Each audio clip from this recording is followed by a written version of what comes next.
राघव को मैं न दूंगा, राघव को मैं न दूंगा।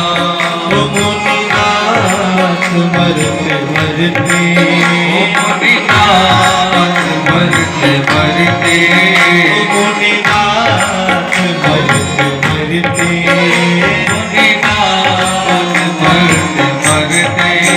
हो राघव को मैं न दूंगा, राघव को मैं न दूंगा।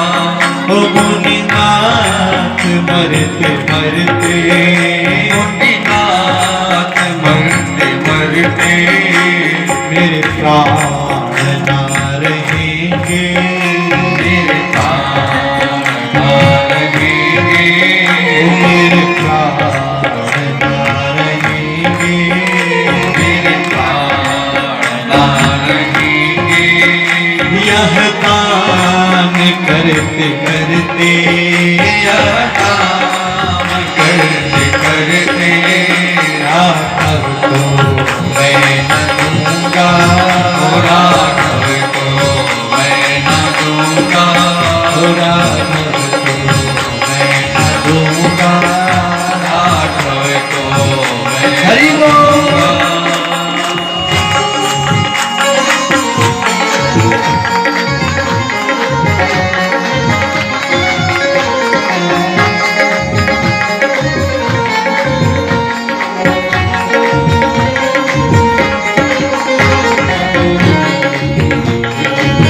महाराज कृष्ण कहते हैं, जल के बिना कदाचित मछली शरीर धारे, जल के बिना कदाचित मछली शरीर धारे। हे मुनि,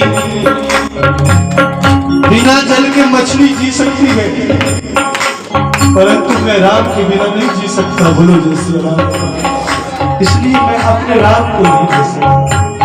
मेरा धन ले जाओ, मेरा राजकोष ले जाओ, आपको भूमि चाहिए तो भूमि ले लो, घोड़े ले लो, हाथी सैनिक ले लो।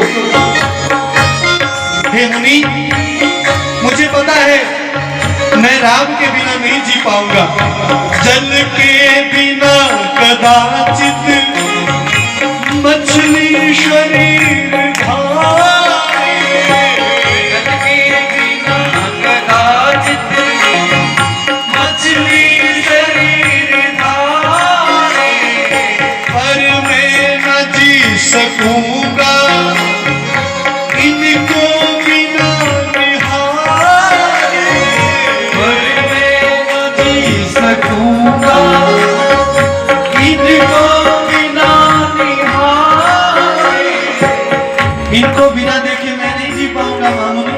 हे विश्वामित्र, ऐसा ऐसा मत करो मेरे साथ, कुछ और मांग लो मेरा।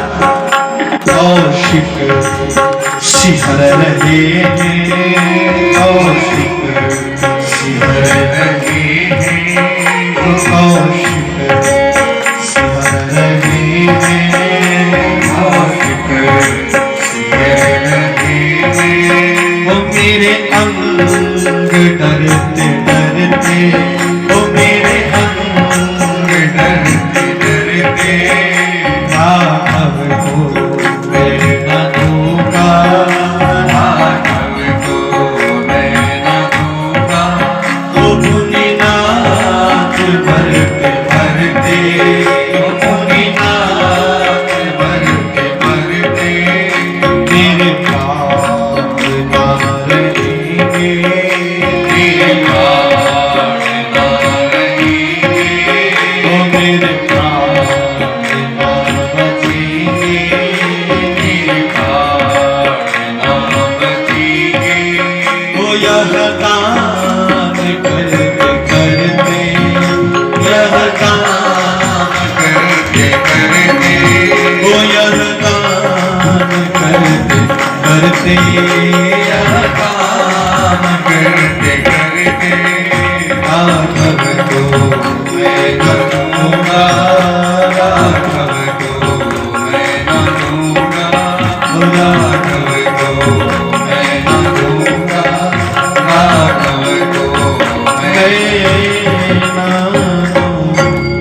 बोलिए सियावर रामचंद्र भगवान की जय। महाराज दशरथ जो है कांप गए, चरणों में गिर गए, चरण पकड़ लिए, हे महामुनि मैं नहीं दे पाऊंगा राम को। अंत तो गत्वा, जब दशरथ जी नहीं मान रहे हैं, नहीं माने तो पूज्य वशिष्ठ जी को दशरथ को समझाना पड़ा। बोलो जय श्री राम। देखो वास्तव में विश्वामित्र और वशिष्ठ की आपस में बनती नहीं है, जानते हो आप, आपको नहीं होगा पता। ये पहले से चलता है लड़ाई झगड़ा ब्राह्मणों के बीच में। वशिष्ठ मुनि भी छोटे ब्रह्म ज्ञानी नहीं थे, एक टक्कर के थे, दोनों बराबर के विद्वान, आपस में बनती नहीं, क्योंकि विश्वामित्र जो है कौशिक गोत्रीय है। वास्तव में विश्वामित्र क्षत्रिय वंश में पैदा हुए हैं। अगर आपने कथा पढ़ी हो, कई लोगों ने पढ़ी भी होगी, क्षत्रिय वंश में पैदा हुए थे विश्वामित्र। वशिष्ठ मुनि ने विश्वामित्र को ताना दिया कि तुम ब्रह्म को नहीं जान सकते, तो विश्वामित्र जी ने गायत्री के इतने पुरुषचरण किए कि अपने तप बल से क्षत्रिय से ब्रह्म पद को प्राप्त किया। बोलो जय श्री राम। आपको पता है विश्वामित्र जी ने दूसरी सृष्टि रचना प्रारंभ कर दी थी। ये जो कौशिक गोत्रीय ब्राह्मण होते हैं बड़े अंदर से कैसे होते हैं, एक बार जो ठान लिया करके ही छोड़ते हैं। ऐसी कथा आती है पुराणों में। तो विश्वामित्र जी ने ब्रह्म पद को, ब्राह्मण पद को अपने तप के बल से पाया है। इतने पुरुष चरण गायत्री के किए हैं कि महाराज ब्राह्मण बन गए। तब जो इनकी आपस में उस समय से खटपट रहती थी। वशिष्ठ के कारण ही तो विश्वामित्र ने राजा हरिश्चंद्र की परीक्षा ली। महाराज आपको पता होगा राजा हरिश्चंद्र देवी भागवत में कथा, सब कुछ लूट लिया एक बार में। महाराज हरिश्चंद्र की ऐसी परीक्षा ली कि महाराज राजा हरिश्चंद्र को अपने आप को भी दांव पर लगाना पड़ गया। परंतु राजा हरिश्चंद्र भी राजा हरिश्चंद्र थे। महाराज हरिश्चंद्र समो राजा ना भूतो न भविष्यति। आज भी सत्यवादियों में सबसे पहले नाम लिया जाता है तो राजा हरिश्चंद्र का नाम लिया जाता है। कहां सतयुग त्रेता और कहां आज का ये युग, परंतु आज भी अपनी कीर्ति से अमर है। अमर वो होता है जो अपनी कीर्ति छोड़ता है। बाकी इस धरती में प्रथम हम जैसे तो पता नहीं कितने आए कितने चले गए। यहाँ तो दादा परदादा का नाम याद नहीं रहता। बोलो जय श्री राम। इसलिए कर्म ऐसा करो कि सदा सदा के लिए जो है कीर्ति लहरा जाए। आने वाली पीढ़ियां कम से कम याद रखेंगे हमारे यहाँ कोई ऐसा हुआ था। ऐसा कर्म आदमी को करना चाहिए। कर्मों से मनुष्य जीवित रहता है, अमर रहता है। तो विश्वामित्र और वशिष्ठ जी की ये कथा बड़ी लंबी है, इसमें हम जाना नहीं चाहेंगे। देवी भागवत में ये कथा आती है, और इतना समझ लीजिए कि विश्वामित्र और वशिष्ठ जी की आपस में ज्यादा बनती नहीं है। परंतु ध्यान देना, जब राष्ट्रहित की बात आई, देश हित की बात आई, तो वशिष्ठ जी ने विश्वामित्र का पक्ष ले लिया। कथा ज्ञान करवाती है कि जब देश हित की बात हो, राष्ट्र हित की बात हो, अपने देश और राष्ट्र को बचाना हो, तो फिर महाराज ये वैर छोड़ देना चाहिए। इतनी ईर्ष्या ना हो एक दूसरे से कि महाराज उसका असर समाज पर पड़ जाए, राष्ट्र पर पड़ जाए। ठीक है, आपस में चलता रहता है थोड़ा बहुत, ये तो संसार की रीत है। परिवार में भी आपस में कई बार आपस में, पर ऐसा थोड़ी ना है, दिखावे के लिए कई बार एक हो जाना पड़ता है।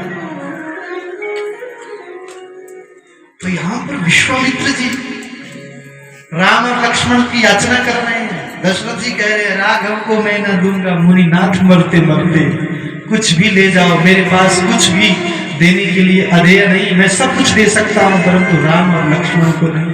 और उनमें भी राम तो मेरी आंख का तारा है, राम के बिना मैं जी नहीं सकूंगा। मछली बिना जल से जी सकती है, पर ये दशरथ राम के बिना नहीं जी सकेगा। वशिष्ठ ने कहा, कुलपुरोहित है ना, कुलपुरोहित की बात माननी पड़ती है यजमान को। बोलो जय श्री राम। दशरथ को एक और ले गए, एकांत में ले गए। वशिष्ठ ने कहा, दशरथ राम कोई साधारण नहीं है, साक्षात परमात्मा है, मैं जानता हूं। और राम जो है धर्म की स्थापना के लिए आए हैं। आप निसंकोच मन से राम और लक्ष्मण को दे दो, मैं तुम्हें वचन देता हूं दशरथ कि ये 2 जाएंगे और 4 बन करके आएंगे। बोलो जय सिया राम, जय सिया राम। इसलिए दे दो, निसंकोच मन से दे दो। तब महाराज दशरथ का मन माना। वशिष्ठ जी के कहने पर महाराज दशरथ ने बड़ा कठोर हृदय करके, हृदय को पत्थर बना करके फिर जो है विश्वामित्र जी के चरणों में गिर गए। कहा, हे मुनि, यदि ऐसी बात है तो मैं अपने कुल गुरु वशिष्ठ जी के कहने पर अपने दोनों पुत्रों को आपको सौंप रहा हूं, परंतु अब ये समझ लीजिए कि इनके पिता भी आप हो, माता भी आप हो। हमारे बालक अभी छोटी अवस्था में, कुमार अवस्था में है राम जी।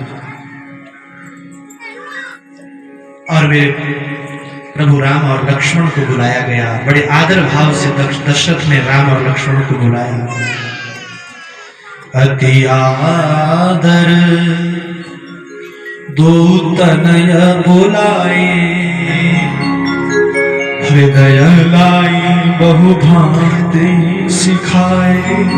महाराज दशरथ ने पिता का कर्तव्य क्या होता है वो यहाँ पर बताया। राम जी को अपने कंठ से लगाया, लक्ष्मण को कंठ से लगाया, समझाया, बेटा आज से विश्वामित्र ही आपके माता भी है, पिता भी है, गुरु भी है, सेवा करना, चले जाओ इनके साथ। और फिर महाराज दशरथ यहाँ पर ऐसे हो गए जैसे बिना मणि के सांप तड़पता है, क्योंकि दशरथ ने पिछले जन्म में वरदान यही मांगा था। पिछले कल मैंने आपको कथा में सुनाया था, फनी मीनू, फनी बीनू, मणि बिनु फनी जिमी, मणि बिनु फनी, अर्थात बिना मणि के जैसे सर्प तड़पता है, ऐसी स्थिति जो है दशरथ की हो गई। अकुल आ गए और विश्वामित्र जी के चरण पकड़ लिए। मेरे प्राण नाथ सुत दो, हे नाथ ये जो मेरे 2 पुत्र हैं ना, मेरे प्राण ही हैं, ऐसा समझो। तुम मुनि पिता आन नहीं को, आप ही इनके पिता हो, आप ही इनको पिता जैसा प्रेम स्नेह देना। तो सौंपे भूप ऋषि सुत बहुविधि देई आशीष, जननी भवन गए प्रभु चले नाई पद शीस। महाराज दशरथ ने तो राम और लक्ष्मण को विश्वामित्र को सौंप दिया, परंतु राम जी की मर्यादा का दर्शन करो। राम जी ने सोचा पिताजी ने तो सौंप दिया, माता की आज्ञा को लेना भी बहुत आवश्यक है। तो राम और लक्ष्मण दौड़े दौड़े गए अरण्यवास में।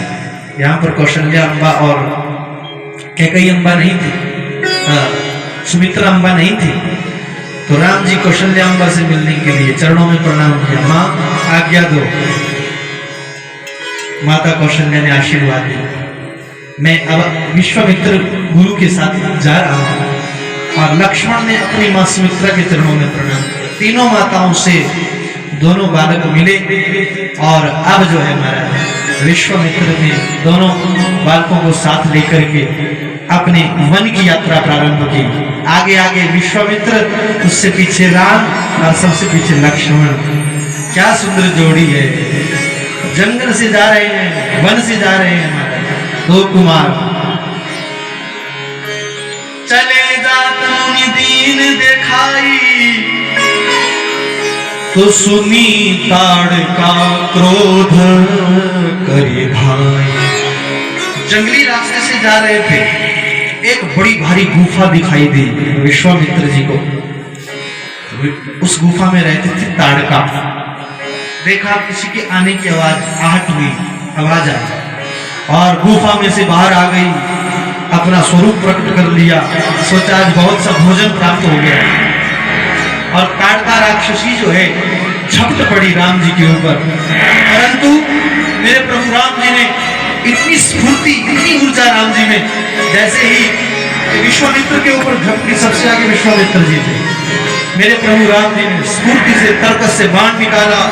एक ही बाण प्राण हरि लीना, एक ही बाण प्राण हरि लीना, एक ही बाण प्राण हरि लीना, एक ही बाण प्राण हरि लीना। दीन जानी ते ही निज पद हीना, दीन जानते ही निज पद गाओ। ओ श्री राम जय राम जय जय राम, ओ श्री राम जय राम जय जय राम, बोलो श्री राम जय राम जय जय राम, ओ श्री राम जय राम जय जय राम। एक ही बाण प्राण हर लीनी। मेरे प्रभु राम जी ने अपने धनुष पर एक ही बाण का संधान किया और उस ताड़का के प्राणों